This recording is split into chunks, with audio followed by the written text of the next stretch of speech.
الحمد لله وكفى وسلام على عباده الذين اصطفى أما بعد أعوذ بالله من الشيطان الرجيم بسم الله الرحمن الرحيم يا أيها الذين آمنوا وقال عليه الصلاة والسلام إنما الأعمال بالنيات وإنما لامرئ ما نوى فمن كانت هجرته إلى الله ورسوله فهجرته إلى الله ورسوله ومن كانت هجرته إلى دنيا يصيبها أو امرأة يتزوجها فهجرته إلى ما هاجر إليه أو كما قال عليه الصلاة والسلام سبحان ربك رب العزة عما يصفون وسلام على المرسلين والحمد لله رب العالمين اللهم صل على سيدنا محمد وعلى آل سيدنا محمد وبارك وسلم اللهم صل على سيدنا محمد وعلى آل سيدنا محمد وبارك وسلم اللهم صل على سيدنا محمد وعلى آل سيدنا محمد وبارك وسلم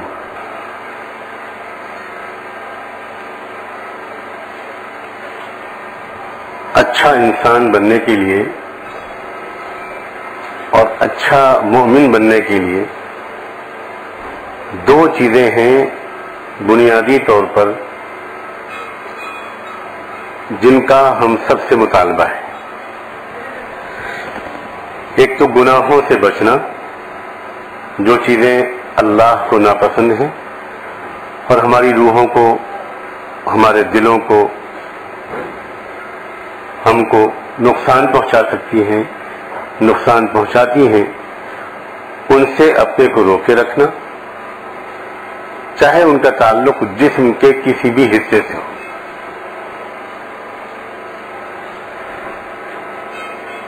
اور دوسرے وہ نیک کام کرنا جن سے اللہ راضی ہوتا ہے اور اپنی دل کی صفائی ہوتی ہے، اپنی روح پاک ہوتی ہے. گناہوں سے بچنا اور نیکیاں کرنا. گناہوں سے بچنا سچی بات یہ ہے کہ اس وقت تک ممکن نہیں ہے جب تک دل میں اللہ کا خوف دنیا میں ہر چیز سے زیادہ بیٹھ نہ جائے، جب تک لرز نہ رہا ہو، دل کانپ نہ رہا ہو اور آخرت کی فکر ہر وقت دل و دماغ پر حاوی نہ ہو جائے. ایمانداری کی بات یہ ہے کہ سب کچھ جاننے کے باوجود میرے اور آپ کے لیے گناہوں سے واقعتاً بچنا ممکن نہیں. اللہ کا خوف ضروری ہے اپنے آپ کو گناہوں سے بچانے کے. دوسری چیز نیکیاں، شوق اور ذوق کے ساتھ مستقل طور پر نیکیاں کر اس وقت تک ممکن نہیں ہے جب تک کہ دل میں اللہ کی محبت چھا نہ جائے. اللہ کا خوف ضروری ہے گناہوں سے اپنے کو روکنے کے لیے. خوف خدا کے بغیر گناہوں سے بچنا ممکن نہیں. اللہ کے رسول صلی اللہ علیہ وسلم دعا مانگا کرتے تھے، اللہم اقسم لنا یا اللہم اقسم لی من خشیتک ما تحول به بینی و بین معاصیک. اے اللہ مجھے اپنا اتنا خوف دے دیجئے جس کے ذریعے سے آپ میرے اور گناہوں کے درمیان بیچ میں حائل ہو جائیں. اللہ، آپ کے دل میں کبھی کسی گناہ کا خیال بھی آیا ہی نہیں. مگر عجب معاملہ تھا، جب دعا مانگتے تھے اللہ سے تو ایسے مانگتے تھے جیسے دنیا کا سب سے بڑا مجرم، پاپی، گنہگار مانگ رہا ہے. انہوں نے اگر ان کی یہ کیفیت ان کے دل کی نہ ہوتی تو ہمارے سامنے ایک خوف زدہ دل کا نمونہ کیسے آتا. اس دعا سے معلوم ہوا کہ معصیت سے بچنے کے لیے خوف خدا ضروری، اور نیکیاں مستقل طور پر کرنے کے لیے، مستقل طور پر کا مطلب یہ کہ جب نیکیاں ایسی جگہ پر ہم ہوں جہاں دوسرے لوگ دیکھ رہے ہوں تو وہاں تو نیکیاں کرنا آسان ہے، لیکن بالکل تنہائی میں جہاں کوئی نہیں دیکھ رہا اللہ کے سوا، وہاں اللہ تعالیٰ سے تنہائی میں بیٹھ کر باتیں کرنا، ذکر کرنا، یہ محبت والے دل کے بغیر ممکن نہیں۔ تو گناہوں سے بچنے کے لیے کیا ضروری ہے؟ خوف خدا، اور نیکیاں مستقل طور پر کرنے کے لیے رات میں، دن میں، تنہائی میں، سب کے سامنے، ہر حال میں، یہاں تک کہ بیماری میں، تندرستی میں، غربت میں، فقر میں، فاقے میں، عمارت میں، خوشحالی میں، غم میں، ہر حال میں واقعتاً ہم لوگ ایک سی نیکیاں کرتے رہیں، اس کے لیے دل میں محبت کی ایک مقدار ضروری ہے۔ جتنے احکام اللہ تعالیٰ نے دیے ہیں، جتنے اللہ تعالیٰ نے عبادات دی ہیں، اور جو بھی طریقے اپنے قرب حاصل کرنے کے بنائے ہیں اور بتائے ہیں، ان میں یا تو ایسے اعمال ہیں جن سے خوف خدا پیدا ہونے میں آسانی ہوتی، اور یا ایسے اعمال ہیں جن سے محبت پیدا ہونے میں آسانی۔ اگر ہم لوگ وہی عمل کریں اور اس کی اصل روح اور غرض و غائب کو ذہن میں تازہ رکھ کر کریں تو انشاءاللہ وہ خوف اور وہ محبت پیدا ہونا ہمارے دل میں شروع ہو جائے۔ سب سے زیادہ جو عمل اللہ تعالیٰ کے خوف کا دل میں پیدا کرنے کے لیے اللہ نے دیا ہے وہ نماز کا عمل ہے۔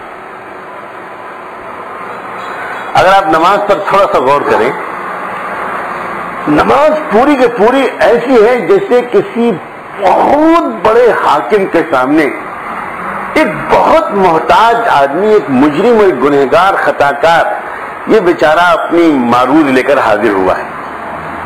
کوئی درخواست لے کر حاکم کے پاس جاتا ہے تو کیسے جاتا ہے؟ ادب سے، مناسب انداز سے اس کے سامنے چل کے جا کے کھڑا ہوتا ہے، یا الٹا سیدھا دوڑتے بھاگتے ادھر ادھر دیکھتے ہوئے؟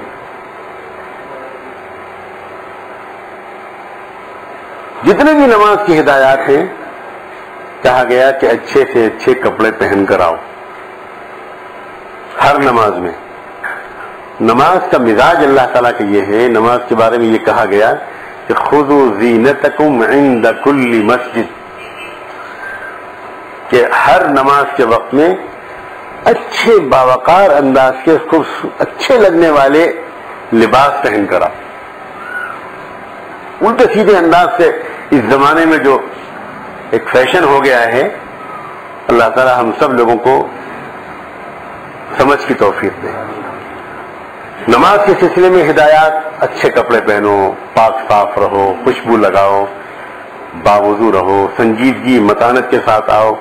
تمہاری ایک رکعت چھوٹنے کا خطرہ بھی ہے تب بھی دوڑ کر مت آؤ، تم حاکم کے سامنے جا رہے ہو، بادشاہ کے سامنے جا رہے ہو، اور جا کر کیا کرو؟ بالکل جیسے کوئی خطاکار، کوئی بیچارہ بہت محتاج ضرورت مند درخواست لگاتا ہے، ہاتھ باندھ کے کھڑے ہو جاؤ۔ کیسے کھڑا ہوتا ہے آدمی حاکم کے سامنے؟ ہاتھ باندھ کے کھڑے ہو جاؤ۔ کیا کرو؟ اپنی درخواست پیش کرو، کیا لے کر آئے، کیا مانگنے آئے حاکم کے سامنے؟ درخواست کیسے پیش کرو؟ پہلے کچھ کلمات ایسے کہو کہ وہ حاکم تم کو ذرا دیکھے، تمہاری بات سنے۔ الحمدللہ رب العالمین الرحمن الرحیم۔ آدمی گن گا رہا ہے، کوٹھی پہ کھڑا ہے تو پہلے کوٹھی والے کا کچھ تعریف تو کرے، تب تو کوٹھی والا اس بھکاری کو، فقیر کو کچھ دے گا، اور اس کے بعد اس نے فوراً درخواست لگا دی، اہدنا الصراط المستقیم۔ پورا عمل جو ہے، آدمی نے اپنی درخواست پیش کی، اپنی جو کچھ اس کو کہنا تھا کہا، اس کے بعد اس کے دل میں خیال آیا کہ میرا حاکم بہت عظیم الشان ہے اور میں بہت ادنا ہوں، اس طرح کھڑا رہنا اس طرح کام نہیں چلے گا، وہ جھک جاتا ہے تاکہ وہ وہی ادب، خوف، جلال، احترام، عظمت یہ سب اس کے دل میں پیدا ہو، اور پھر وہ جھکتا ہے تو اس کے دل میں خیال آتا ہے کہ وہ بڑا مہربان ہے، سن رہا ہوگا، تو وہ یہ کہتا ہوا اٹھتا ہے کہ سمع اللہ لمن حمدہ، اور پھر اس کے بعد اس کے دل میں خیال آتا ہے کہ اس طرح کھڑے ہونے سے، جھکنے سے اس کی عظمت کا حق ادا نہیں ہو پائے، تو وہ پورے وجود کو زمین پر رکھ کر اپنی پیشانی اور ناک کو رگڑ دیتا ہے۔ بس نماز اگر دھیان سے پڑھی جائے تو آہستہ آہستہ یہی نماز دل میں اللہ تعالیٰ کا خوف پیدا کرتی ہے، اور اسی لیے نماز کا جو اختتام ہوتا ہے، اس نماز کے اختتام میں بندہ اللہ تعالیٰ سے کہتا ہے، معافی مانگتا ہے، اللہم انی ظلمت نفسی ظلما کثیرا وانہ لا یغفر الذنوب الا انت فاغفر لی مغفرۃ من عندک، معاف کر دے میرے اللہ۔ پھر نماز سلام پھیرنے کے بعد پھر ایک مرتبہ کہتا ہے، اللہ اکبر اللہ اکبر استغفر اللہ استغفر اللہ استغفر اللہ۔ تو یہ پورا نماز کا عمل دراصل اگر دھیان سے کیا جائے تو خوف پیدا کرتا ہے اللہ تعالیٰ کا، اور وہ خوف گناہوں سے بچانے میں مدد دیتا ہے۔ اسی لیے اللہ تعالیٰ نے نماز کے بارے میں فرمایا ہے، ان الصلاۃ تنہی عن الفحشاء والمنکر، نماز کی خاص تاثیر گناہوں سے روکنا ہے۔ اب دوسری چیز ہے محبت۔ اللہ کے خوف کے بغیر بھی کام نہیں چلے گا، محبت کے بغیر بھی کام نہیں چلے گا۔ اب محبت پیدا کرنے کے لیے ویسے تو اللہ تعالیٰ نے بہت سی چیزیں محبت پیدا کرنے کے لیے دی، مگر ہم لوگ اس وقت ایک خاص قسم کے دنوں میں ہیں، تو سب سے زیادہ جو محبت کرنے کے لیے اللہ تعالیٰ نے چیز دی ہے، عمل دیا ہے، وہ حج بیت اللہ۔ حج عاشقی کی تکمیل ہے، عاشقی کی معراج ہے حج۔ حج اور عمرہ اور مقامات حج اور مناسک حج، یہ سب کے سب اس کو محبت ہی کے بالکل رنگ میں رنگے ہوئے۔ نماز کا رنگ دوسرا تھا، نماز کے لیے ہدایات اللہ تعالیٰ کی اس کے رنگ کے مطابق تھی، ادب کے ساتھ آؤ، آہستہ آہستہ چلو، ادھر ادھر مت دیکھو، بہت ادب کے ساتھ، نگاہ بہت کنٹرول میں رہے، تمہارا سینہ کیسا ہے، تمہاری کمر کیسی ہے، انگلیاں کیسی ہیں، ہاتھ اٹھاتے وقت تمہاری ہتھیلیوں کا رخ کدھر تھا، وغیرہ وغیرہ، بہت چھوٹی چھوٹی بالکل ان چیزوں پر نظر۔ جیسے آپ کسی وزیر اعظم اور کسی بڑے کے پاس جاتے ہیں پہلی مرتبہ تو بہت آپ کو ٹریننگ دی جاتی، سمجھایا جاتا ہے، ایسے جائیے گا، ایسے بیٹھیے گا، ایسے ملیے گا، ایسے اپنی بات کہیے گا، یہ سب لوگ بتاتے ہیں کہ اس طرح جائیے گا تاکہ آپ کی بات کسی طرح قبول کر لی جائے، کوئی ایسا حرکت نہ کیجیے گا کہ اس سے آپ کی درخواست ریجیکٹ ہو جائے۔ لیکن حج کا انداز ہی بالکل نرالا ہے، کیوں؟ اس لیے کہ حج تو دیوانگی ہے، اور دیوانے کے اوپر اس طرح کے قانون نہیں چلا کرتے، دیوانے کو کون یہ سب پابند کرے گا؟ وہ تو بالکل دیوانگی۔ اللہ نے ایسا کرم کیا ہے کہ جو اندر سے دیوانہ نہیں بنا، اللہ تعالیٰ کہتے ہیں تو اوپر سے دیوانوں کی شکل بنا لے۔ من تشبہ بقوم فہو منہم، اللہ کے رسول صلی اللہ علیہ وسلم کا ارشاد ہے کہ جو جس گروہ ہو، جس قوم سے مشابہ ہو گیا، ان جیسا اپنے کو بنا لیا، وہ بھی انہی میں سے شمار کر لیا جائے۔ دیوانے کو اپنے کپڑوں کے سجانے سنوارنے کا ہوش رہتا ہے؟ دیوانہ اپنے بال بناتا ہے؟ اگر کسی آرٹسٹ سے کہا جائے کہ کسی دیوانے کا اسکیچ بناؤ، اپنے برش سے، اپنے پین سے کوئی تصویر بناؤ جس سے کوئی مجنون نظر آئے، تو وہ تصویر کیسی ہوگی؟ وہ شیروانی پہنے ہوگی، سوٹ پہنے ہوگا مجنو، جیسے اس دور کے مجنو ہوتے ہیں. وہ مجنو تو بکھرے بال، بالکل ہوش نہیں، بالکل میلا کچیلا، سر کے بال بھی اڑ رہے ہیں ہوا میں، داڑھی بھی سب بکھر رہی ہے، گندا سندا عجیب قسم کا کیفیت. اللہ تعالیٰ کیا فرماتے ہیں؟ اللہ تعالیٰ کو سب سے زیادہ حاجی وہ پسند ہے جو الشعث التقل ہو، جو میلا کچیلا اور بکھرے بال والا. نماز میں اس کی اجازت نہیں ہے، لیکن حج میں یہی پسند ہے اللہ کو. چنانچہ اللہ تعالیٰ نے کیا کہا کہ دیوانہ بھی کہیں بال اپنے بنایا کرتا ہے، لہذا جب سے تم نے دیوانگی کا یہ بحروب اختیار کیا، احرام باندھا، تب سے یہ بال کاٹنا چھوڑو، ناخن کاٹنا چھوڑو. دیوانے کو پتا ہوتا ہے میرا کون سا ناخن بڑا ہے کون سا چھوٹا. تم دیوانے بننے کے لیے آئے ہو اور میرے اصلی ابراہیم اور اسماعیل جیسے دیوانوں کی نقل کرنے گئے ہو. کسی طرح ان کے علاقے سے گزر جاؤ، جہاں وہ چکر لگاتے تھے وہاں تم چکر لگاؤ. جہاں ایک اور میری دیوانی تھی حاجرہ، وہ صفا سے مروہ چکر لگاتی تھی، وہاں تم بھی چکر لگاؤ. چاہے تم امت کے نبی ہو چاہے ولی، ان دیوانوں کے نقش قدم پر چکر لگائے بغیر میں تمہارا حج یا عمرہ قبول نہیں کروں. بالکل دیوانگی ہے، خالص محبت کی چیز ہے. دیوانہ کیا کرتا ہے؟ چکر لگاتا ہے، محبوب کے گھر کے چکر لگاتا ہے، اس کو اسی میں مزہ آتا ہے. بست سامان رسوائی سرے بازار می رقصم، کہ میں تو 1000 سامان رسوائی کے ساتھ سرے بازار رقص کر رہا ہوں. دیوانہ حج کے سارے اعمال. دیوانہ کیا کرتا ہے؟ محبوب کے گھر کی چوکھٹ سے جا کے چمٹ جاتا ہے، اسی کے بوسے لیتا ہے، اسی سے چمٹتا ہے، اسی سے اپنے رخسار اور سینے کو چمٹاتا ہے. اس کا کوئی دامن مل گیا دامن سے چمٹ جاتا ہے. حج کے سارے اعمال یاد آ رہے ہوں گے. اللہ پاک ہم کو اور آپ کو عاشقی والا حج نصیب فرمائے، اپنے عاشقوں کے ساتھ حج اور عمرہ نصیب فرمائے اور بار بار نصیب فرمائے. کبھی کسی عاشق کے ساتھ جب حج اور عمرہ جس نے بھی کیا، اس کو پتا چلا کہ حج اور عمرہ ہو کہتے کس کو ہے. ورنہ ہم تو یوں چکر لگا کے بھاگا تھے. کیا ہوتی ہے، کیا ہوتا ہے عاشقانہ انداز. عاشق طواف کیسے کرتا ہے؟ کوئی طواف کر رہا تھا اور اللہ کا کوئی دیوانہ بھی طواف کر رہا تھا. اس دیوانے نے اس سے کہا کہ تم کاہے کا طواف کر رہے ہو؟ ان کا میں اللہ کے گھر کا طواف کر رہا ہوں. اس دیوانے نے کہا ارے محبوب، اب میں تو محبوب کا طواف کر رہا ہوں. اب یہ ایک حجر اسود کو چوم رہے ہیں اللہ کا ہاتھ، ہم تو پتھر کو چوم رہے ہیں، اور دیوانہ اللہ کے ہاتھ کو چوم رہا ہے. ملتزم پر چمٹا ہوا ہے، غلاف کعبہ سے لپٹا ہوا ہے. سب دیوانگی ہے کہ نہیں؟ پھر حج کے پورے اعمال.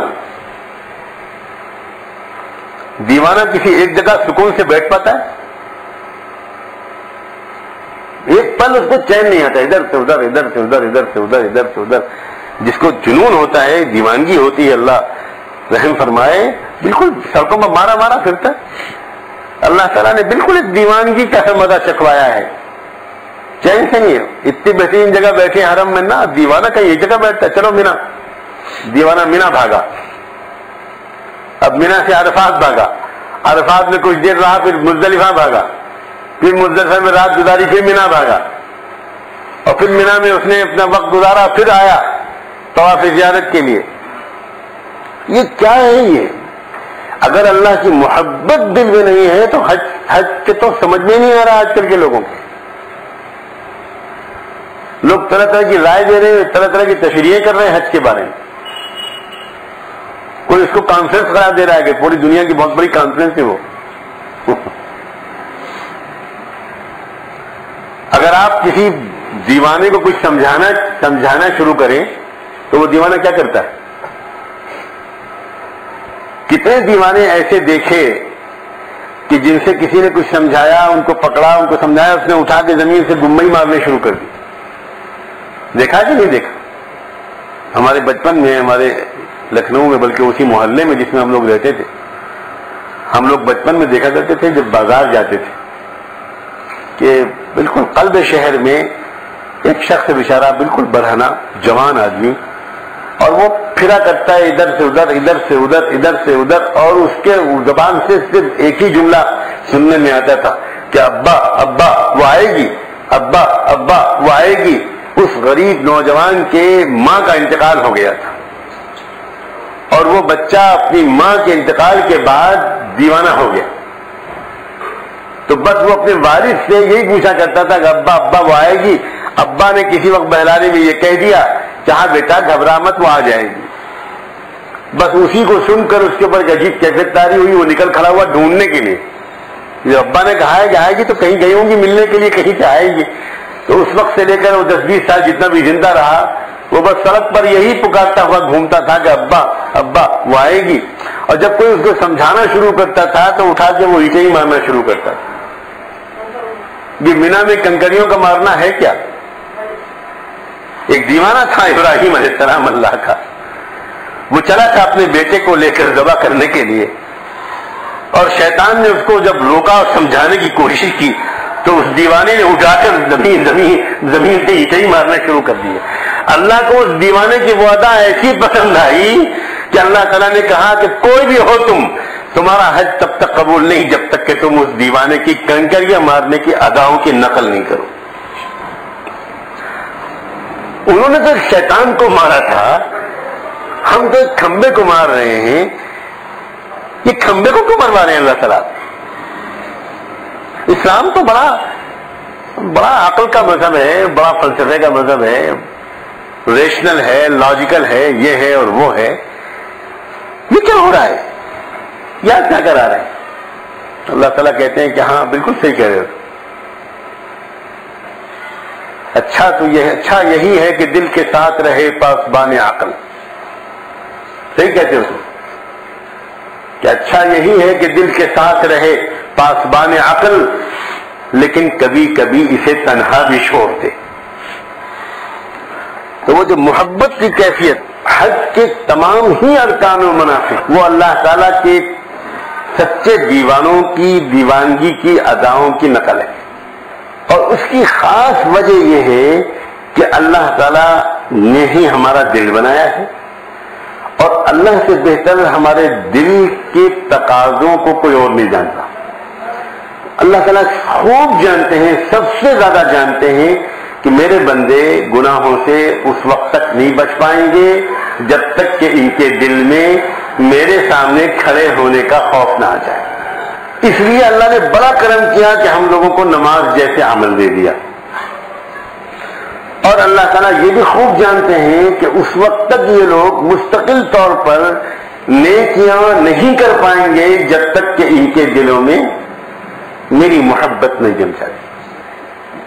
محبت کے لیے اللہ تعالیٰ نے اس رسم عاشقی کے لیے یقین مانے اللہ نے پسند کر لیا قیامت تک کے لیے خاندان ابراہیمی کو، حضرت ابراہیم علیہ السلام کو، حضرت اسماعیل علیہ السلام کو، حضرت حاجرہ کو، ایک بوڑھا، ایک جوان، ایک عورت۔ اللہ اکبر۔ اس لیے اس وقت ان دنوں میں یہ تذکرہ میں نے اس لیے چھیڑا ہے، بات تو مجھے اس وقت کچھ اور عرض کرنی ہے کہ یہ بہترین وقت ہے، یہ جو دن ہے یہ بہترین دن ہے توبہ کرنے کے لیے، اللہ کو راضی کرنے کے لیے، اپنی زندگی میں ایک تبدیلی لانے کے لیے۔ اصل تو خوش نصیب وہ ہیں جو لبیک اللہم لبیک پڑھتے ہوئے وہاں پہنچ گئے۔ اللہ تعالیٰ ان سب کے قدم قدم کو قبول فرمائے، اور ان سب مردوں، عورتوں، بوڑھوں، بچوں، غریبوں، امیروں، بیماروں، تندرستوں، کالوں، گوروں، سب کے دل کو اللہ اپنی محبت سے بھر کر بھیجے، اور اللہ ان کی دعاؤں میں ہمارا بھی حصہ لگا۔ ہر ایک کے کوئی کوئی رشتے دار پہنچتے ہیں، جاننے والے پہنچتے ہیں۔ ان دنوں میں یہ بھی دعا کرنی چاہیے کہ ان جانے والوں کو اللہ ہمارے لیے دعا کرنے کی توفیق دے، انہیں یاد دلاتے رہے اللہ تعالیٰ۔ کہ کچھ لوگ رہ گئے ہیں ٹوٹے دل کے غریب لوگ پیچھے، حسرتوں کے ساتھ انہوں نے آپ کو رخصت کیا ہے، اور وہ بیچارے ان کا دل وہ وہاں ہے، اٹکے ہوئے ہیں کہ کیا کریں، ہمارا نصیب نہیں تھا، ہم نہیں پہنچ سکے۔ اللہ کرے کہ ہم کو بھی ان سب کے حج اور عمرے کا، ان کی وہاں کے ذکر و توبہ کا، ان کی برکتوں میں کبھی حصہ ملے۔ یہ باتیں جب سنتے ہیں نا کہ تو بتائیے اپنے نہ جا سکنے پر دل ٹوٹتا ہے کہ نہیں؟ جب حج اور عمرے کی تفصیلات کوئی سناتا ہے اور تصور کی دنیا میں کبھی ہم سوچنا شروع کرتے ہیں کہ اس وقت وہ خوش نصیب بندے اور بندیاں طواف کر رہے ہوں گے، لپٹ رہے ہوں گے، حجر اسود کو چوم رہے ہوں گے، ملتزم سے چمٹے کھڑے ہوں گے، مقام ابراہیم کے پیچھے نماز پڑھ رہے ہوں گے، صفا مروہ کے درمیان چکر لگا رہے ہوں گے، احرام باندھے ہوئے، وہ لوگ اللہ کو کیسے اچھے لگ رہے ہوں گے، کوئی رو رہا ہوگا، کوئی تڑپ رہا ہوگا، باقی عجیب منظر ہوتا ہے۔ بعض وقت بڑے بڑے اولیاء اللہ کو بھی، ان کے دل کو بھی گرمی کسی امت کے کسی بے پڑھے لکھے عام آدمی کی اس مسکینیت سے مل جاتی ہے۔ اچھی حضرت مولانا علی میاں رحمۃ اللہ علیہ نے خود اپنا سفرنامہ حج میں لکھا ہے کہ عرفات کے میدان میں گھنٹہ بھر ہو گیا، 2 گھنٹے ہو گئے کوشش کرتے ہوئے کہ ذرا سا دل کچھ نرم ہو جائے، آنکھیں کچھ نم ہو جائیں، کچھ آنسو نکلے۔ کب سے تو ترستے ہوئے آج پہنچے ہیں، یہ کیا ہو رہا ہے کہ آنکھیں بالکل خشک ہیں کہ آنسو ہی نہیں نکل رہا؟ یہ ہوتا ہے کبھی کبھی۔ تو لکھا انہوں نے کہ میں تو گھنٹہ 2 گھنٹے میں پریشان ہو گیا کہ یا اللہ یہ میرا کون سا گناہ آج حائل ہو رہا ہے، یہاں پہنچ کر بھی دعا نصیب نہیں ہو رہی ہے، ہو کیا رہا ہے، میرا کیا ہوگا؟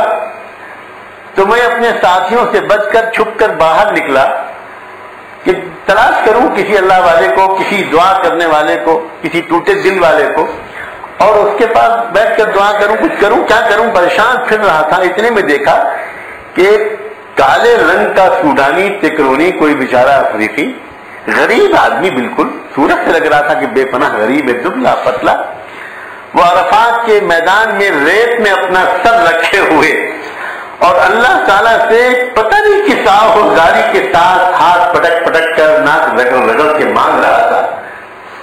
جب بس اس کو دیکھا تو میرا دل جاری ہو گیا اور میں نے صرف ہاتھ اٹھا کر یہ کہا کہ اللہ آپ کے اس بندے کی ٹوٹے دل کی دعا کا واسطہ مجھے محروم مت کیجیے۔ تو کبھی کبھی بڑے بڑے بزرگوں کے دل کی بھی کیفیت یہ ہو جاتی ہے کہ ان کو بھی امت کے کسی عام آدمی کے دل سے حرارت مستعار لینی پڑتی۔ تو محبت کے یہ دن ہے، یہ محبت کے تذکروں کے دن ہیں۔ حضرت مدنی رحمۃ اللہ مرکزہ کے بارے میں یہ سنا کہ ان کا تو ایک عجب معمول تھا کہ ان دنوں میں خاص طور پر وہ گھنٹہ گھنٹہ پر بیٹھ کے مراقبہ کیا کرتے تھے۔ اگر نہیں جا سکتے تھے حج میں، ظاہر برسوں جیل میں رہے انگریزوں کے زمانے میں، نہیں جا سکتے تھے، تو کہتے تھے کہ بس ان دنوں میں ایک عجیب معمول تھا ان کا کہ گھنٹہ بھر بیٹھے سوچا کرتے تھے کہ اس وقت وہاں یہ وقت ہے، اب اس وقت فجر کی نماز کے لیے جا رہے ہوں گے لوگ، نئے نئے عمرہ کرنے والے آ رہے ہوں گے، مختلف دروازوں سے لبیک لبیک پکارتے ہوئے داخل ہو رہے ہوں گے۔ اب کوئی چمٹ رہا ہوگا، کوئی رو رہا ہوگا، کوئی طواف کر رہا ہوگا، کوئی سعی کر رہا ہوگا، کوئی نماز پڑھ رہا ہوگا، کوئی لبیک لبیک پکار رہا ہوگا۔ آج یوم عرفہ ہے، آج لوگ عرفات کی طرف جا رہے ہوں گے، اب یہ وقت ہے، اب یہ ہو رہا ہوگا، اب یہ ہو رہا ہوگا۔ یہ بیٹھ کے سوچا کرتے تھے تاکہ وہ کچھ ان کیفیات کچھ حصہ نصیب ہو، اور اس کے بعد ظاہر ہے کہ دعا کرتے تھے۔ تو یہ دن ہم لوگ اکثر غفلت سے گزار دیتے ہیں۔ اس عاجز نے یہ بات اپنے کو اور آپ کو ان دنوں کے بارے میں ذرا چوکنا ہو جانے کے لیے یہ بات عرض کی ہے۔ ابھی بھی کچھ دن باقی ہیں، تو یہ دن عام دنوں کی طرح گزارنے کے دن نہیں ہے۔ خاص طور پر ہم لوگ جو رہ گئے، جو نہیں جا سکے، پوری دنیا میں وہ مسلمان، اللہ کتنا کریم ہے، اللہ تعالیٰ نے یہ دیکھا کہ میرے بندوں کا تو دل ٹوٹ جائے گا ہر سال، سب تو وہاں نہیں پہنچ پائیں گے، کچھ پہنچ پائیں گے، باقی لوگ، اور بہت سے تو وہ ہیں کہ جو زندگی میں بھی ایک بار نہیں جا پائیں، ان کا کیا ہوگا؟ اللہ اتنے رحیم ہیں، اللہ نے فرمایا کہ بندیوں تم دل چھوٹا مت کرو، میں کچھ ترکیبیں تم کو بتاتا ہوں کہ تم وہیں بیٹھ کر ذی الحجہ کی اور حج کی برکتوں میں شریک رہو۔ چنانچہ حدیثوں میں جو فضائل آتے ہیں کہ یہ جو ماہ ذی الحج کے یہ دن ہے، یہ دن اللہ تعالی کو ان دنوں میں کیے جانے والے نیک اعمال اتنے زیادہ پسند ہیں کہ سال بھر میں کسی اور زمانے کے نیک اعمال اتنے زیادہ اللہ کو پسند ہیں۔ سمجھ میں آنے والی بات ہے، اس کی خاص وجہ ہے ان دنوں کا رشتہ ہے اللہ کے محبوبوں سے۔ اب اللہ تعالیٰ کو ان سے ایسی محبت ہوئی ہے ان دیوانوں سے جنہوں نے سب کچھ لٹا دیا، بار بار قربانیوں میں قربانیاں پیش کی۔ اللہ تعالیٰ کو ان سے اتنی محبت ہو گئی ہے کہ جو دن ان بندوں کی یاد دلاتے ہیں اللہ تعالیٰ نے ان دنوں کو سب سے زیادہ قیمتی دن بنا دیا۔ کسی کو اعتراض کرنے کا حق ہے؟ چنانچہ کوشش کی جائے زیادہ تر ان دنوں میں روزہ رکھا جائے۔ بڑی فضیلت ہے ان دنوں کے روزوں کی، بہت فضیلت ہے۔ یہ تو ان 10 راتوں میں سے ہیں یہ راتیں کہ جن راتوں کی اللہ نے قسم کھائی ہے، والفجر ولیال عشر، قسم کھائی ہے اللہ تعالیٰ نے۔ یہ پوری 10 راتوں کی وہ فضیلت ہے جو اکیلی شب قدر کی ہے۔ بعض روایات میں یہ آتا ہے ایسی فضیلت بھری راتیں اور ایسے فضیلت بھرے دن ہیں۔ پھر مشابہت اختیار کرنے کی جو بات میں نے کہی تھی، حجاج سے مشابہت، جو کام یا وہیں ہو سکتے ہیں یہاں نہیں ہو سکتے ان کی نقل تو ہم نہیں اتار سکتے۔ طواف یہاں نہیں کر سکتے، سعی یہاں نہیں کر سکتے، کنکریاں یہاں نہیں مار سکتے، عرفات اور منی کو یہاں نہیں لا سکتے، مگر قربانی یہاں کر سکتے۔ چنانچہ اللہ نے انہی کی نقل کے طور پر قربانی ہمیں دے۔ وہ عرفات میں جمع ہوتے ہیں، منی میں جمع ہوتے ہیں، ہم کو اللہ تعالیٰ نے عید کی نماز میں جمع ہونے کا موقع دے دیا۔ ان کو ترانہ دیا لبیک اللہم لبیک، تو اللہ تعالیٰ نے یہ کہا کہ یہ مت سمجھنا کہ میں تم کو کوئی ترانہ نہیں دوں گا، تم کو بھی ترانہ دے رہا ہوں ایام تشریق میں، اللہ اکبر لا الہ الا اللہ واللہ اکبر وللہ الحمد۔ یہ اسی کی نقل ہے۔ وہ حاجی احرام باندھنے کے بعد سے لے کر اور جب تک اس کا احرام کھل نہیں جاتا تب تک وہ اپنے جسم کے بال نہیں کاٹ سکتا، ناخن نہیں کاٹ سکتا، اس کے اوپر پابندیاں لگتی ہیں۔ اسی لیے جو دیوانہ ہے، اب کیا ناخن کاٹ رہے ہو تم؟ دیوانوں کی ادائیں نہیں ہوتا، دیوانہ کو ہوش کا ہوتا ہے۔ اللہ تعالیٰ نے فرمایا تم احرام تو نہیں بن سکتے یہاں رہتے ہوئے، جو وہاں نہیں پہنچ پائے، لیکن اتنی نقل ان کی کر سکتے ہو اس دیوانگی میں کہ جو بھی تم میں سے قربانی کرنے والا ہو کم سے کم وہ یہ طے کر لے کہ جب سے ذی الحجہ کا چاند نکلے گا اور جب تک میں قربانی نہیں کر لوں گا تب تک میں اپنے بال نہیں کٹاؤں گا، ناخن نہیں کٹاؤں گا۔ یہ بھی انہیں حجاج سے مشابہت ہے کہ اللہ میں اتنا کر کے ان کے ساتھ شامل ہونا چاہتا ہوں، کم سے کم اللہ اس کا ثبوت پیش کرنا چاہتا ہوں کہ ان جانے والوں سے مجھ کو محبت ہے اور ان کی قسمت پر مجھ کو رشک ہے، اور اللہ میں اور تو کچھ نہیں کر رہا، تھوڑی سی نقل ان کی کر رہا ہوں۔ اور کیوں؟ اس لیے کہ سنا ہے آپ نے کہا ہے نقل کرنے والوں کو بھی اصل والوں کے مطابق قیمت دے دیتا ہوں میں، بڑا سخیم بات ہے۔ اتنی سی بات، ناخن کاٹنا چھوڑ دیا آدمی اور بال کاٹنا چھوڑ دے، صرف مشابہت، بس مشابہت۔ اور یہ اصل میں یہ ساری چیزیں ایک تو ہے فقہی مسئلے کے طور پر کرنا، ایک کو ذرا سمجھیے گا، ایک ہے ان احکام پر عمل فقہی مسئلے کے طور پر کرنا کہ صاحب جو شخص قربانی کر رہا ہو اس کے لیے واجب یا مستحب یہ ہے کہ وہ چاند دیکھنے سے لے کر اور قربانی کرنے تک اپنے بال و ناخن وغیرہ نہ کاٹے۔ اب کوئی کہتا ہے واجب ہے، کوئی کہتا ہے مستحب ہے، لوگ مسئلہ پوچھتے ہیں۔ یہ تو ہوا قانون کا معاملہ، اور ایک ہے محبت۔ محبت بھی یہ فرق کرتی ہے کہ یہ مستحب ہے یا واجب، محبت نہیں کرتی ہے سب پر۔ محبت کو تو اشارہ چاہیے کہ بس میرے محبوب کی نقل میں کسی طرح کروں،